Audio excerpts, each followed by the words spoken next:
जय जय दत्त.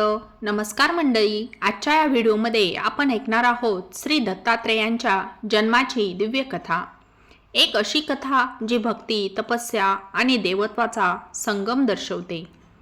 अनसूया मातेची अतूट पवित्रता, त्रिमूर्तींची परीक्षा आणि मानवजातीच्या कल्याणासाठी जन्म घेतलेले श्री दत्तात्रेय. चला तर सुरू करूया दत्त जन्माच्या या अद्भुत कथेला. सह्याद्री पर्वतरांगांमध्ये अत्रि ऋषींचे आश्रम वसले होते. त्यांची पत्नी अनसूया माता ही भक्ती, पवित्रता आणि अत्यंत धैर्याची मूर्ती होती. अनसूया मातांची तपश्चर्या इतकी प्रखर होती की त्यांच्या नावाचा उच्चारही पवित्रतेने भारावून टाकायचा. त्यांच्या घरात दीनदुबळ्यांचे स्वागत, ऋषींची सेवा आणि अतिथीला देव मानण्याची परंपरा होती. त्यांच्या सतीत्वाची कीर्ती तिन्ही लोकात गाजत होती. त्या काळात त्रिमूर्ती ब्रह्मा, विष्णू आणि महेश अनसूया मातेची कीर्ती ऐकून चकित झाले.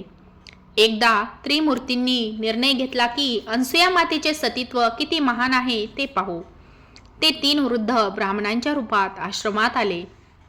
अनसूया मातांनी त्यांचे नम्रतेने स्वागत केले, भोजनाची तयारी केली.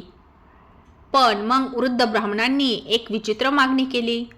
अन्न आम्ही खाऊ, पण तुम्ही आम्हाला वस्त्रविरहित अवस्थेत भोजन द्यावे. हा प्रसंग कुणासाठी अशक्य, पण अनसूया माता स्थिर, शांत. त्यांनी डोळे मिटले, तपोबल जागृत केले आणि त्या 3 वृद्धांना बालकांच्या रूपात परिवर्तित केले. आता ते तिन्ही बालक होते, पवित्र, निरागस आणि निर्धोक. मातेने त्यांना प्रेमाने दूध पाजले, उचलले आणि झोपवले.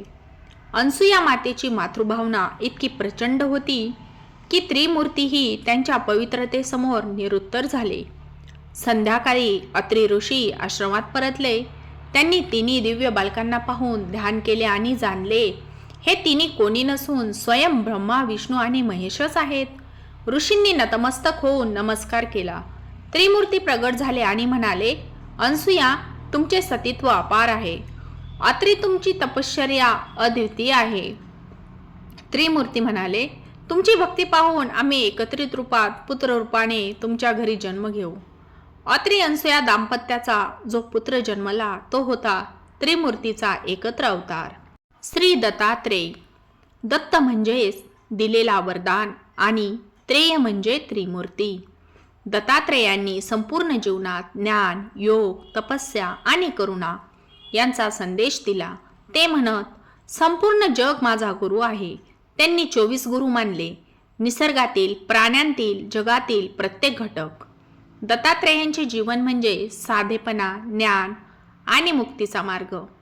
त्यांनी मानवांना शिकवले, शांत राहा, सत्य अनुसरा, आतली शक्ती ओळखा आणि अहंकारातून मुक्त व्हा.